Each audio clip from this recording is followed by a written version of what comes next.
bagi dia nafkah batin ataupun zahir atau kedua-duanya sekali. Dalam ta'liq tu dia mengadu, sabit aduhannya, jatuh talak satu. Nah, okey. Jadi kalau ada perempuan kata, "Ustaz, kalau macam ni tak adil lah." Okey. Tuan-tuan yang dirahmati Allah, adilnya Islam dalam beberapa perkara istilah perceraian, talak di tangan suami. Kan? Tu isteri apa dia, Ustaz? Okey. Isteri ada juga mempunyai beberapa perkara. Pertama, isteri boleh berhak dalam pasah. Dalam bab pasah, isteri ada hak, suami ada hak. Suami boleh pergi ke mahkamah untuk membatalkan perkahwinan atas persetujuan dua belah pihak boleh.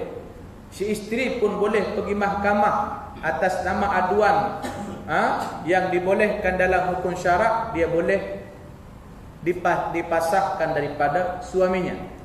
Kemudian ada lagi dia panggil khulu' ataupun tebus talak. Mana si isteri, mana-mana si isteri yang tidak lagi mahu dengan suaminya dan si suami tidak mahu menceraikan dia, maka si isteri tersebut ada hak dia, iaitulah di tangan dia ada khulu' ataupun tebus talak. Cuma bahayanya tebus talak ni tak boleh kahwin dah. Khulu' ni dia tak boleh rujuk dah. Itu dari segi bahaya dia. Okey.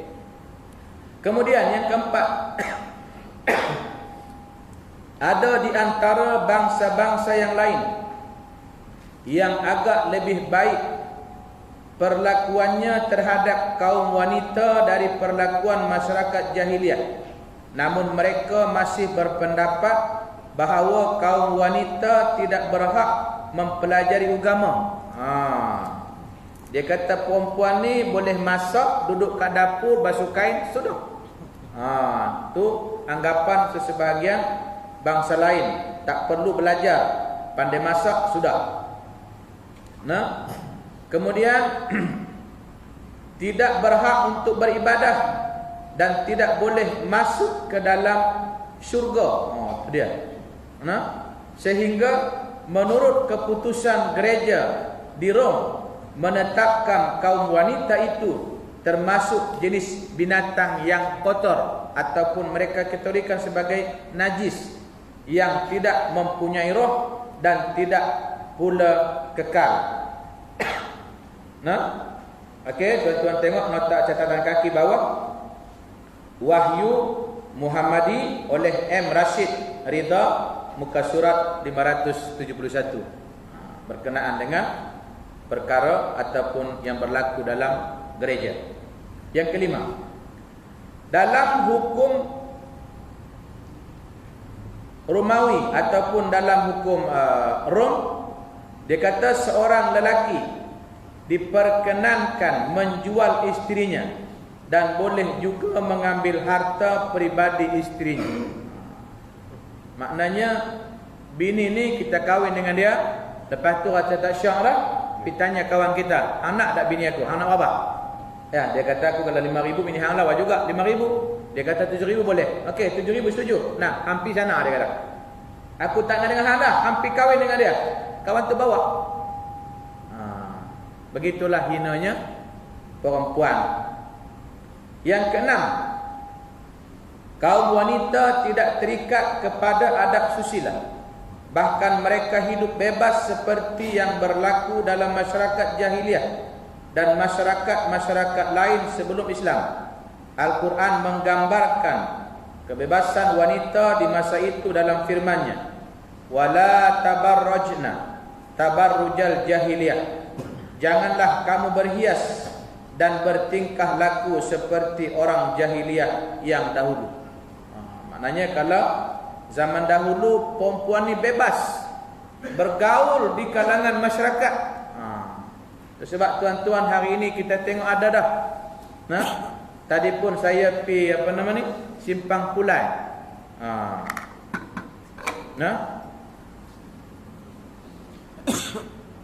Hala balik tu di Bukit Berapit adalah saya tengok beberapa orang remaja kayu basikal. Saya ingat tadi mula-mula sana 2, 6, 9 campur 2, 11. Ada lebih kurang dalam 15 sampai 15 orang. Daripada 15 itu 2 orang wanita. Tuan bayang dah tak ada dah kebebasan ni, kira tak tahulah macam mana mak dia tu. Boleh bebas anak ni pi mana pi lah. Sebab dalam Islam ni bahawa Allah kata wala tabarrajna tabarrujal jahiliyah. Macam tu juga kadang-kadang di kalangan wanita berpakaian menutup, bukan menutup aurat, membalut aurat. Kan? Dah tahu baju tu lengan pendek, beli juga. Bila dah beli, nak pakai juga. Nak pakai, segan dengan pendek, tu beli tu. Stoking tangan tu. Pakai sampai sini. Kadang-kadang warna tu, warna kulit dia tak dapat. Maknanya hari ini kalau kita tengok perempuan bukan menutup aurat. Sebab yang Nabi sebut akan ada berlaku 2 perkara di zaman ataupun di akhir zaman yang Nabi kata masa tu aku dah tak ada dah. Apa dia? Iaitulah berpakaian tapi seperti bertelanjang. Kita tengok dia pakai baju. Tapi bagi kita ni istilahnya kalau orang yang jenis tukang buat baju lah, dia tahu. Sampai dia tahu dia punya dada dia 79, pinggang dia kata 12, dia kata punggung dia kata 38. Sampai macam mana? Minta maaf saya sebut, sampai kadang-kadang kita perasan dia punya bra dia double XL. Sampai nampak dari segi luaran. Itu bermakna bahawa hari ini hakikatnya wanita bukan menutup aurat, tapi dia balut. Macam mana tuan-tuan tengok nangka kena balut kan? Balut nangka tu, mana kita tahu dah nangka tu ialah sebesar pembalut dia. Itulah yang berlaku pada hari ini. Sebab Allah kata dalam surah Al-Ahzab ayat 32, wala tabarrajna tabarrujal jahiliyah. Tabarruj maknanya berpakaian ataupun berhias lebih-lebih. Kadang-kadang kalau perempuan dia pakai gincu ni sampai macam nak meleleh. Kalau malam tu dia pergi supermarket ada sinaran lampu tu zup, nampak macam berkilat. Dia punya gincu tu. Tadi masa bayar tol dekat Kuala, sahabat ke orang rumah, saya kata lah patut bukit yang dekat rumah kita tu dah habis kena tahu. Orang rumah tak faham lagi. Siapa pula bang? Lah apa perasan tadi dia punya bedak perempuan tu kata. Dia punya tebal bedak ni, Allah. Macam atuk-atuk dulu. Atuk-atuk dulu tak apalah bedak sejuk. Itu pun dia pakai malam. Ni pakai bedak tebal-tebal nak bekerja. Tak ada apa pun. Tak ada orang nak menguat lah. Tapi dulu tuan-tuan di ni, yang itu saya cukup syok. Sebelum Terengganu dulu jatuh, kan lah ni di BN balik menang. Sebelum tu dulu, di antara yang bekerja ialah mak saudara kepada orang rumah saya. Masa tu yang tol yang nak pergi jambatan, nak pergi Kuala Terengganu ada tol. Kan? Okey. Masa tu saya pergi Terengganu. Seronoknya ialah bahawa kalau kita bayar tol, depa ada pakai sarung tangan.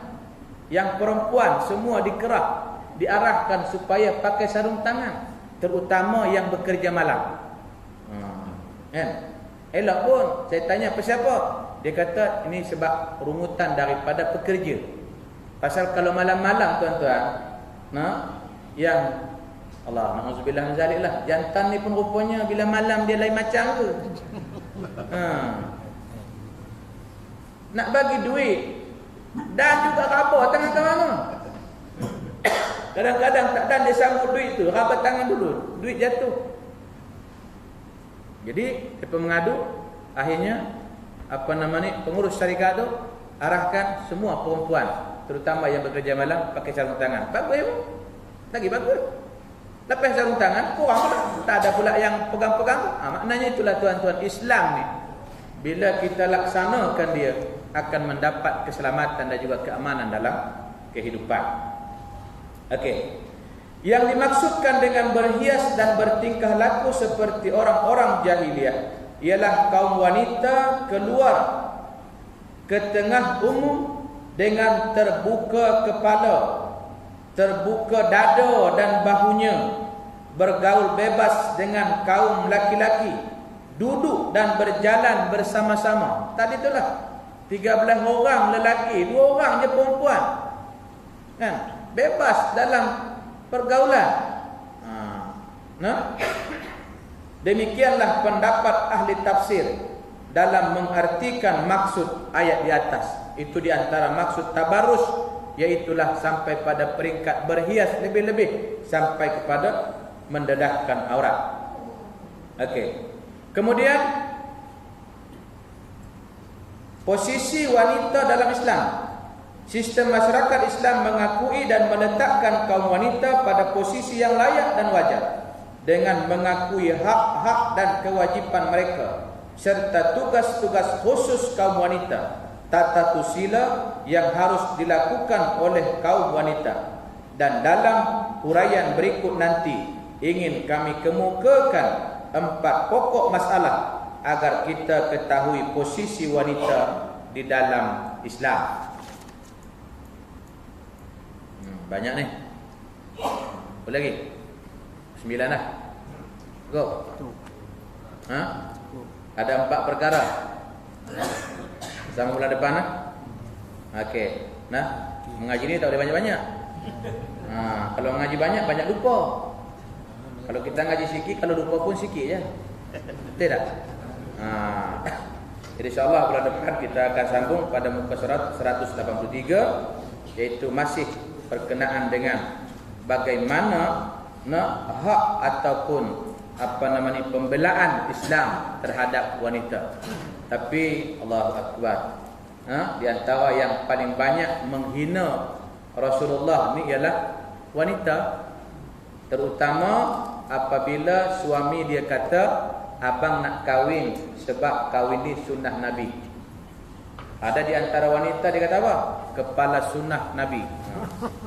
Dia kata kepala otak sunnah Nabi. Begitulah anggapan dia, kebencian dia.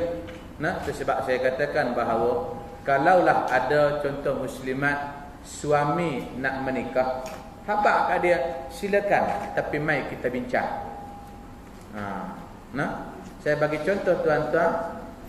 Masa saya cerita dekat bulan lepas, jadi tak boleh di sini ke tempat lain.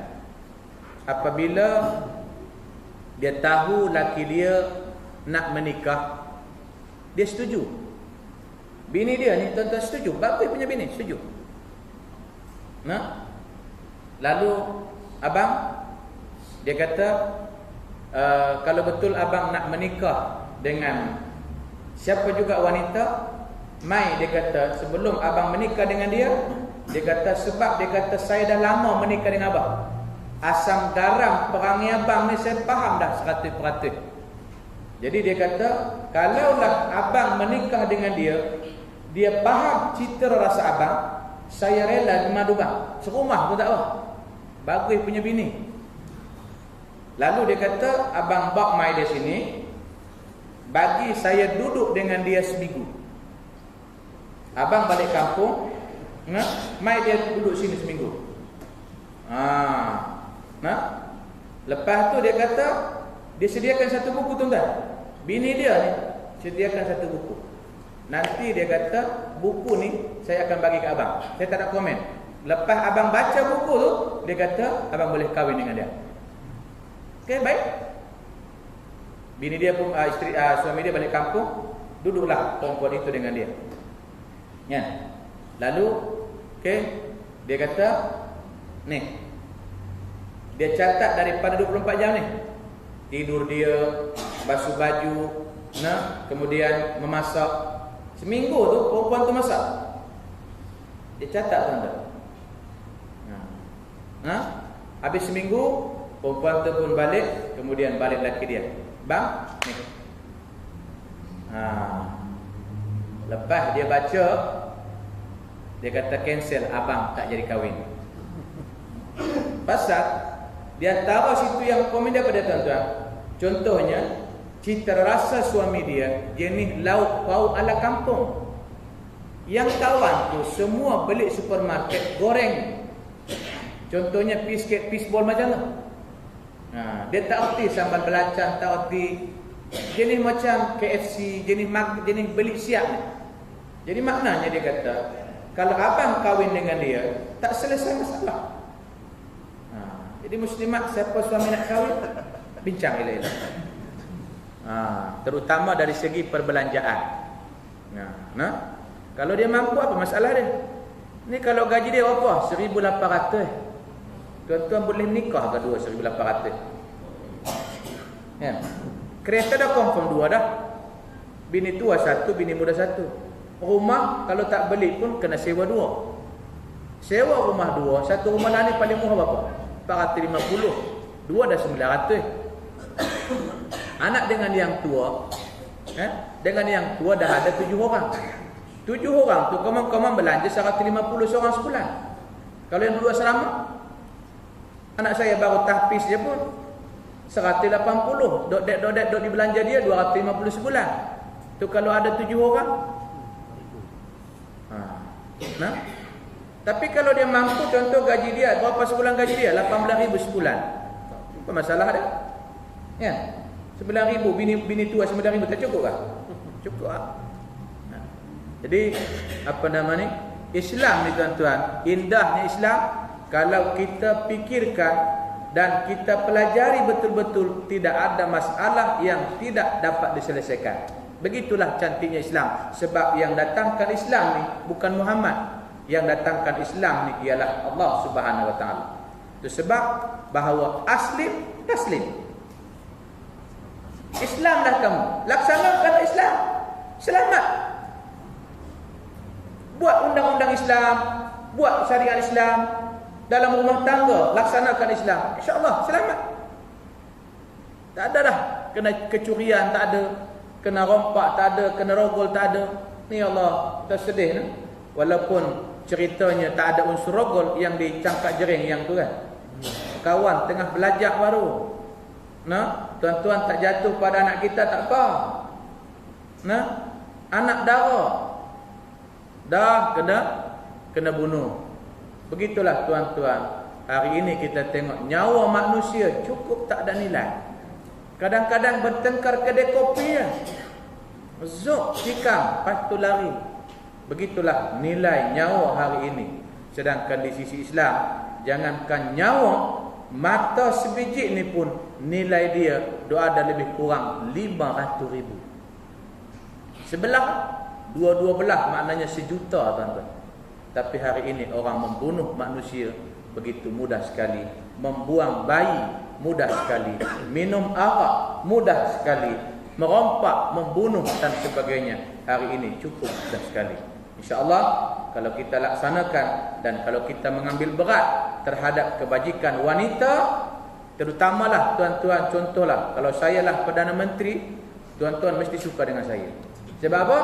Siapa yang kahwin 2 akan tambah allowance bini muda 1,000. Tak suka tak? Tapi tak dapat kat tuan-tuan. Dapat kat bini muda. Saya ingat tuan-tuan menikah bukan 1. Berapa? Cukup kuota terus. Tak ada masalah. Ustaz cakap bohong. Tak, saya tak cakap bohong. Tuan-tuan kalau pergi pusat serenti Batu Kurau, berapa ribu sebulan? Berapa ribu seorang sehari? Tak masalah, kita kaya.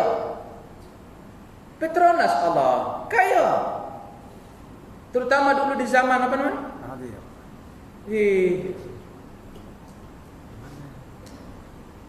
Allahu Akbar. Apa Marikan? Musim Marikan.